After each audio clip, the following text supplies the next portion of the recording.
નમસ્કાર વિદ્યાર્થી મિત્રો, હું ડૉક્ટર મિતેશ જે Patel, assistant professor in mathematics આપ સર્વેનું તમારી પોતાની જ યુટ્યુબ ચેનલ મિતેશ મેથ્સમાં સ્વાગત કરું છું।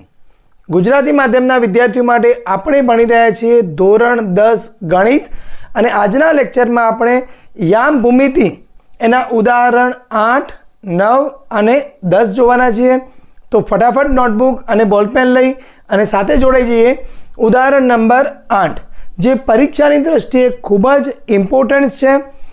બિંદુઓ A 2 - t અને 2 - 2 અને B -7 4 ને જોડતા રેખાખંડના ત્રિભાગ બિંદુઓના યામ શોધો। એટલે અહીંયા ત્રિભાગ બિંદુ એટલે કે અહીંયા હોય કે અહીંયા હોય એવું નહીં, એવું કહે છે કે આ બિંદુઓ રેખાખંડનું 3 સમાન ભાગમાં વિભાજન કરે છે। એટલે કે અહીંયા શું કહી શકાય કે એપીનું જેટલું અંતર છે એટલું જ અંતર પીક્યુ હશે અને તેટલું જ અંતર ક્યુબી હશે। તો અહીંયા લખી દઈએ આપણે, અહીં બિંદુઓ પી અને ક્યુ રેખાખંડ એબીનું 3 સમાન ભાગમાં વિભાજન કરે છે। 3 સમાન ભાગમાં વિભાજન કરે છે। આથી અંતર જે એપી છે તેટલું જ અંતર પીક્યુ હશે અને તેટલું જ અંતર ક્યુબી હશે। તો હવે અહીંયા જુઓ તમે, તો બિંદુ પી અને એબી રેખાખંડ માટે શું કહી શકાય? તો અહીંયા બિંદુ પી એ એબી રેખાખંડનું આ જે ભાગ છે એ એક ભાગ છે અને આ કુલ ભાગ ગણો તો આ કેટલો થશે? 2 ભાગ થશે।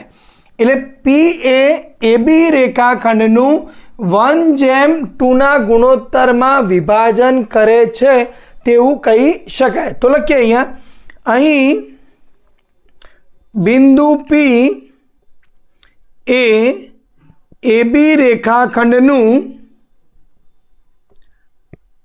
1:2 એટલે m1:m2 બરાબર 1:2 ના ગુણોત્તરમાં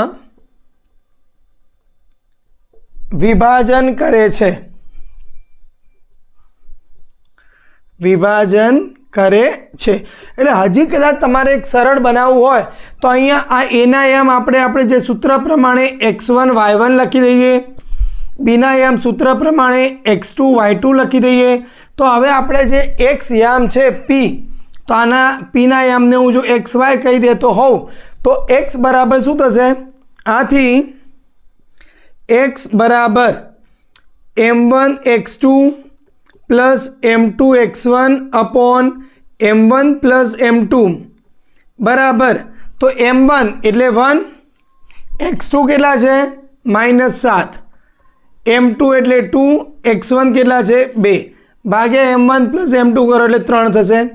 તો અહીંયા -7 પ્લસ 4 ભાગ્યા 3 એટલે -3 ભાગ્યા 3 એટલે જવાબ આવે -1। y બરાબર m1 y2 plus m2 y1 upon m1 plus m2 એટલે અહીંયા m1 y2 તો કેટલા છે? 4, m2 y1 કેટલા છે? -2 ભાગ્યા m1 પ્લસ m2 કરો એટલે 3 મળી જશે।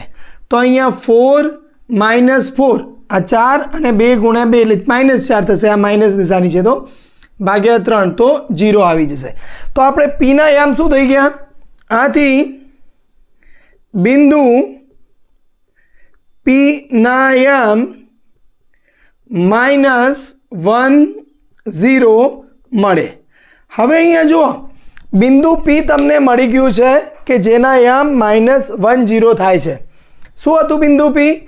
એબી રેખાખંડનું 1:2 ના ગુણોત્તરમાં વિભાજન કરતું હતું। હવે આ x1 y1 x2 y2 આપણે ભૂલી જઈએ। તો હવે જે બિંદુ ક્યુ છે એ શું કરશે? તો જો તમે એબી રેખાખંડ માટે વિચારશો તો એ આ ભાગ કેટલો થયો? 2:1 ના ગુણોત્તરમાં વિભાજન કરશે। એટલે જો તમે ક્યુ માટે વિચારો તો આના આ જ પ્રોસેસ 2:1 ગુણોત્તર માટે ગણી શકાય. પરંતુ હજી કદાચ આપણે એને સરળ બનાવવું હોય તો ક્યુ બિંદુ શું કહેવાય? પીબી રેખાખંડનું મધ્ય બિંદુ કહી શકાય. તો મધ્ય બિંદુને યામ શોધવા તો બહુ સરળ થઈ જાય કે આ બંનેના એક્સ યામનો સરવાળો ભાગ્યા 2 થાય, આ બંનેના વાય યામનો સરવાળો ભાગ્યા 2, એટલે પેલું M1 M2ની માથાકૂટમાં પડવાની જરૂર નથી. તો બરાબર સમજીએ કે આપણે ક્યુના યામ કેવી રીતે શોધીશું. તો અહીંયા તમે આ બધું લખી દીધું છે કે ભાઈ પી બિંદુ એ એબી રેખાખંડનું 1:2 ગુણોત્તરમાં વિભાજન કરે તો પીના યામ આપણને મળી ગયા છે. તો હવે હું આટલું ઇરેઝ કરી દઉં છું અને ક્યુ માટે લખું છું. તો ક્યુ માટે શું લખાશે? એટલે અહીંયાથી આપણે શરૂ કરીએ. હા, તો હવે અહીંયા લખી દઉં બિંદુ ક્યુના યામ શોધવા. ઓકે, એટલે હવે આપણે ક્યુની અહીંયા ગણતરી કરવી પડે. અહીં બિંદુ ક્યુ એ પીબી રેખાખંડનું મધ્ય બિંદુ છે. મધ્ય બિંદુ છે. આથી ક્યુના યામ તો શું થશે? ચલો ક્યુના યામ માટે તો આના યામ આપણને શું મળ્યા હતા? -10 મળી ગયા હતા. તો -1 xm પ્લસ -7/2 અને ym માટે કરો તો 0 + 4/2. તો આપણને જવાબ શું મળી જશે? -1 -7નું ટોટલ કરો એટલે -8/2 કરો એટલે -4 અને અહીંયા કરો તો 2 થશે જવાબ તમારો. આથી ક્યુના યામ આપણને મળી ગયા છે -4/2. આમ રેખાખંડ એબી ના ત્રિભાગ બિંદુઓના યામ પી -10 અને ક્યુ -4/2 મળે. એટલે આટલું તમે જો સરસ એકદમ લખી દીધું હોય તો જેટલા બી માર્ક્સનો આ ક્વેશ્ચન હોય એમાં તમને સર પૂરેપૂરા માર્ક્સ આપી જ દે. તો ફટાફટ ફરીથી સમજાવી દઈશું આપણને કે એ અને બીને જોડતા રેખાખંડના ત્રિભાગ બિંદુના યામ આપણને શોધવાના કીધા છે. તો આપણે શું કર્યું? અહીંયા પીના યામ શોધી કાઢ્યા જે 1:2 ગુણોત્તરમાં વિભાજન કરતો હતો. તમારી પાસે હવે બે ઓપ્શન છે. 2:1 લેવું હોય તો પણ ચાલશે અને સીધું જ ક્યુ એ પીબીનું મધ્ય બિંદુ લઈ લેશો તો પણ તમારું કામ સરળતાથી પૂરું થઈ જશે. ચલો હવે માની લઈએ કે તો આ ઉદાહરણ નંબર 8 તમારું કમ્પ્લીટ થયું. કદાચ તમને એવું કહેવામાં આવે કે સર મારે તો અહીંયા ત્રિભાગ બિંદુ નહીં 4 ભાગ કરતા હોય તેવા બિંદુના યામ શોધવા છે તો તમે કેવી રીતે શોધી શકો?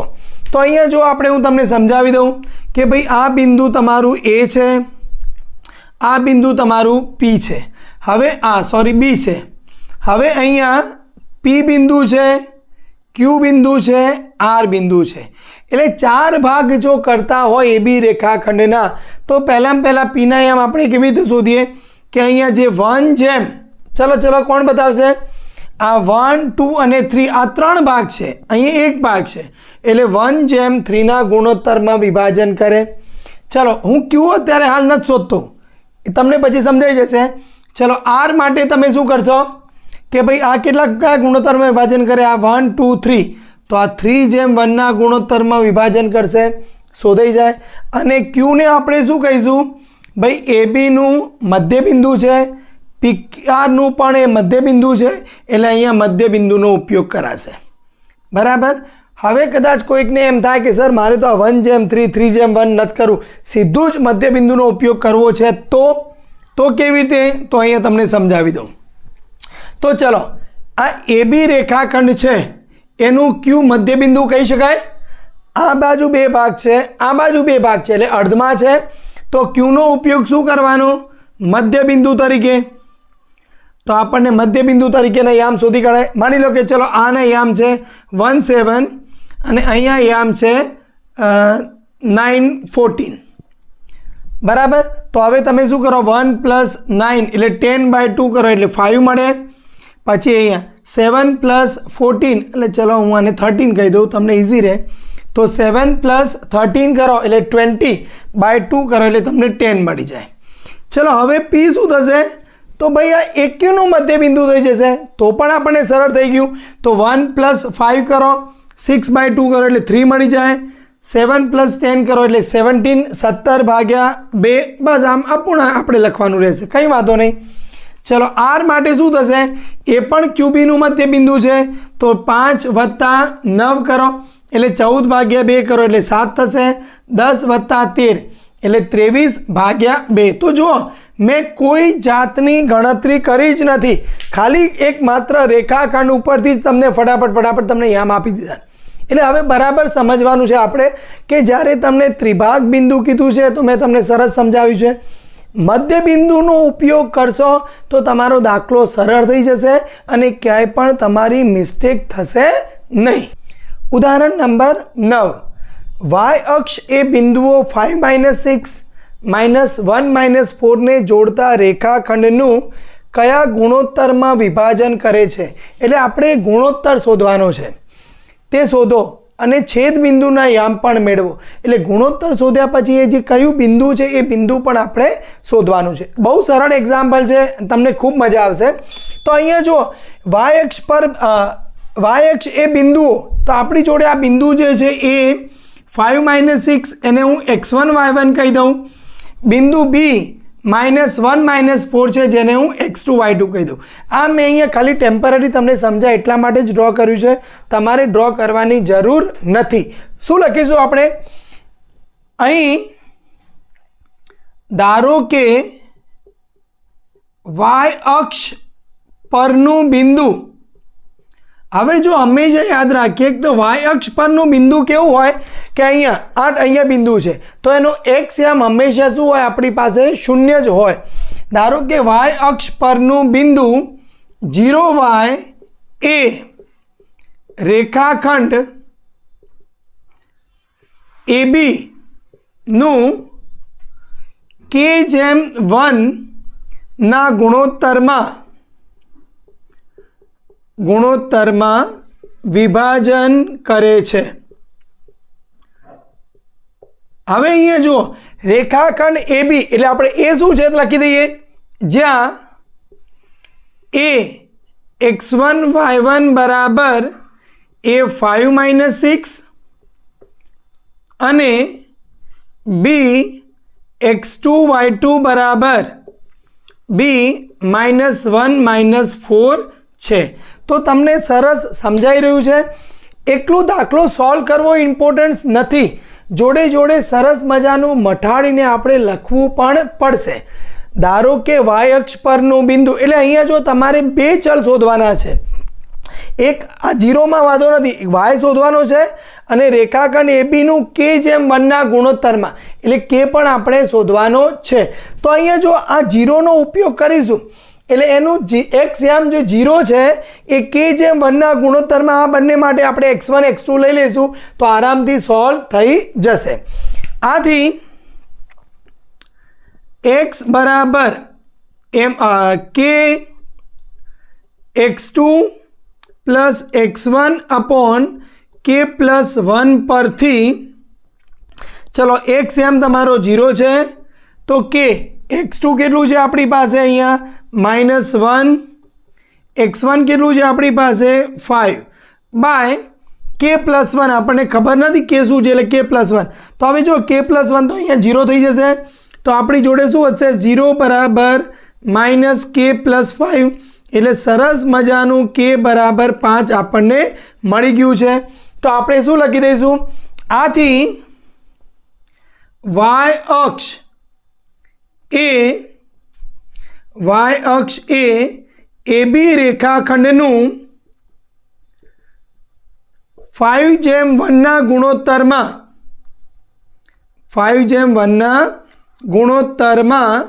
વિભાજન કરશે.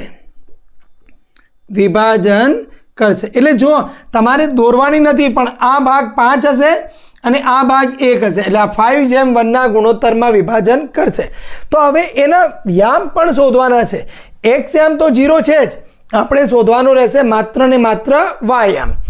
અહીં વાય બરાબર, તો જો હવે આપણી જોડે પહેલાં મેં તમને કીધું હતું કે જેમ 1 હોય તો કે વાળું સૂત્ર વાપરી દેવાનું. કદાચ તમારે m1 m2 વાપરવું હોય તો પણ ચાલશે. તો અહીંયા કે y2 plus y1 upon k plus 1, એટલે કે y2 કે છે તમારી પાસે 5, y2 કેટલો છે આપણી પાસે અહીંયા -4 પ્લસ y1 કેટલા છે આપણી પાસે -6 ડિવાઇડેડ બાય કે પ્લસ 1 એટલે 5 પ્લસ 1 કરો તો 6 થશે. તો અહીંયા -20 -20 અને -6 એટલે -26 ભાગ્યા 6 કરો એટલે -13, 2 કેન્સલ થાય ભાગ્યા 3. તો અહીંયા લાસ્ટ છેલ્લી લીટી શું લખી દેવાની રહેશે આપણે? આથી વિભાજન કરતા બિંદુના યામ, અહીંયા લખી દઉં છું, આથી વિભાજન કરતા બિંદુના યામ x યામ તો 0 જ છે અને y યામ કેટલો મળ્યો આપણને? -13 ભાગ્યા 3 મળી જાય. એટલે જો તમે આવું કમ્પ્લીટ સરસ લખી દીધું હોય તો તમને બધા જ લગભગ પૂરેપૂરા તમને માર્ક્સ આપી દે, 1 માર્ક્સ પણ કાપે નહીં. ફરીથી રિપીટ કરું, ખૂબ જ IMP પ્રશ્ન કહી શકાય. y અક્ષ એ બિંદુઓ a -5 6 b -4 -1 ને જોડતા રેખાખંડ ABનું કયા ગુણોત્તરમાં? તો ધારો કે y અક્ષ પરનું બિંદુ 0y એ રેખાખંડ ABનું k/1 ના ગુણોત્તરમાં વિભાજન કરે છે. તો આપણે ax1 y1 લખી દીધું, bx2 y2 લખી દીધું. તો એનો જે આપણે x યામનું જે સૂત્ર છે વિભાજન કરતા બિંદુ શોધવા માટે, kx2 plus x1 upon k plus 1, x યામ તમારો 0 છે, કે x2 -1 છે, x1 5 છે, નીચે k પ્લસ 1. સરસ મજાનો k આપણને મળી જાય છે 5. હવે એ કેની કિંમત આપણે અહીંયા મૂકી દઈશું તો આપણને મળી જશે y યામ -13 ભાગ્યા 3. એટલે વિભાજન કયા ગુણોત્તરમાં કરે છે? 5/1. વિભાજન કરતા બિંદુના યામ 0 -13 ભાગ્યા 3. ઉદાહરણ નંબર 9 સરસ રીતે આવડી ગયું છે. ઉદાહરણ નંબર 10 જો પરીક્ષામાં પૂછાઈ જાય તો આપણને લોટરી લાગી જાય એવું સરસ મજાનું ઉદાહરણ છે. જો બિંદુઓ a61, b82, c94 અને d p3, એમાં p આપણી પાસે ચલ છે, એ આ જ ક્રમમાં સમાંતર બાજુ ચતુષ્કોણના શિરોબિંદુઓ હોય. એટલે તમારે a b c d આમ એક જ ક્રમ રાખવાનો છે. એ અહીંયા b આમ c એવું નથી કરવાનું. તો ચલો મેં ધારી લીધું છે, જરૂરી નથી કે આ જ પ્રમાણેનો હશે, પણ એનો શેપ આવો હશે કંઈક. તો a b c d એ સમાંતર બાજુ ચતુષ્કોણના શિરોબિંદુઓ છે. પીની કિંમત શોધવાની છે. તો આપણને ખબર જ છે કે સમાંતર બાજુ ચતુષ્કોણ જે બી તમારી પાસે હોય એમાં જે વિકર્ણો છે એ પરસ્પર એકબીજાને દુભાગે. એટલે કે અહીંયા જેટલું અંતર હોય એટલું જ એટલે આ જે બિંદુ છે તે એસીનું મધ્યબિંદુ હોય, તે જ પ્રમાણે આ જે બિંદુ છે એ બીડીનું મધ્યબિંદુ હોય. આ તમને ખબર હોય તો દાખલો સરળ થાય, બાકી તો કંઈ જ ખબર પડે નહીં. એટલે આપણે અહીંયા શું લખીશું? સમાંતર બાજુ ચતુષ્કોણના શિરોબિંદુઓ, સમાંતર બાજુ ચતુષ્કોણના શિરોબિંદુઓ પરસ્પર એકબીજાને હંમેશા દુભાગે. આ આપણને ખબર છે, આ લખવું પડે, આ ના લખો તો ચાલે નહીં. એટલે આ લખીએ તો એનો મતલબ શું થાય કે એસીનું મધ્યબિંદુ બરાબર બીડીનું મધ્યબિંદુ. આથી એસીનું મધ્યબિંદુ બરાબર બીડીનું મધ્યબિંદુ. એટલે હવે જો એસીનું મધ્યબિંદુ તમને શું મળે ભાઈ? ચલો તો આના બંનેના x યામનો સરવાળો ભાગ્યા 2, y યામના સરવાળો ભાગ્યા 2. એટલે a તો અહીંયા 6 + 9 ડિવાઇડેડ બાય 2, અહીંયા 1 + 4 ડિવાઇડેડ બાય 2 ઇક્વલ્સ ટુ બરાબર બીડી. તો 8 + p. હા, પકડાઈ ગયું ને. એટલે આપણે પી શોધવાનો તો બસ આ બેને સરખાવી દો તો પી મળી જશે.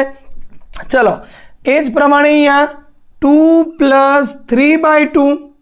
તો હવે અહીંયા જોઈ લો તમે, આ વાય એમને સરખાવો તો અહીંયા 4 + 1 એટલે 5/2 5/2 એટલે સરખું થવું જોઈએ. એમને ના લખાય એટલે તો મેચ થઈ જ જાય છે. તો અહીંયા શું લખીશું આપણે? અહીંયા 6 + 9 કરો એટલે 15/2, અહીંયા 5/2 બરાબર 8 + p/2 અને 5/2. તો હવે આ 5/2 તો એને કંઈ આપણે હેરાન કરવાના નથી. તો અહીંયાથી શું થાય? એટલે કે 15/2 બરાબર 8 + p/2. તો હવે જો અહીંયા 2 વડે આપણે આને ગુણી કાઢીએ, 2 વડે અહીંયા ગુણી કાઢીએ એટલે 2 કેન્સલ આઉટ થઈ જાય. તો તમારી જોડે શું વધે? 15 = 8 + p મળે. એટલે p બરાબર અહીંયા ઇમ્પ્લાઇઝ કરવાનું ભૂલવાનું નહીં. તો p બરાબર આપણને શું મળી જાય છે? 15 - 8 કરો તો તમને 7 મળી જાય છે. એટલે જો ઉદાહરણ નંબર આપણે અહીંયા 10 એકદમ સરસ સમજાઈ ગયું. શું કર્યું આપણે? સમાંતર બાજુ ચતુષ્કોણના વિકર્ણો પરસ્પર એકબીજાને દુભાગે તેનો ઉપયોગ કર્યો છે અને એ પ્રમાણે આપણે ઉદાહરણ નંબર 10 સોલ્વ કરી દીધું. વિડીયોમાં આપણે ઉદાહરણ 8, 9 અને 10 જોયા છે. ખૂબ મજા આવી ગઈ છે. તો વિડીયોને લાઈક કરજો, ચેનલને સબસ્ક્રાઈબ કરજો તો આવા સરસ વિડીયો તમને મળતા રહે. MCQના દરેક ચેપ્ટર્સના વિડીયો અવેલેબલ છે તો તમે જોતા રહેજો અને તમારા મિત્રોને મિતેશ મેથ્સ ચેનલ શેર કરજો. જય હિન્દ, જય ગરવી ગુજરાત.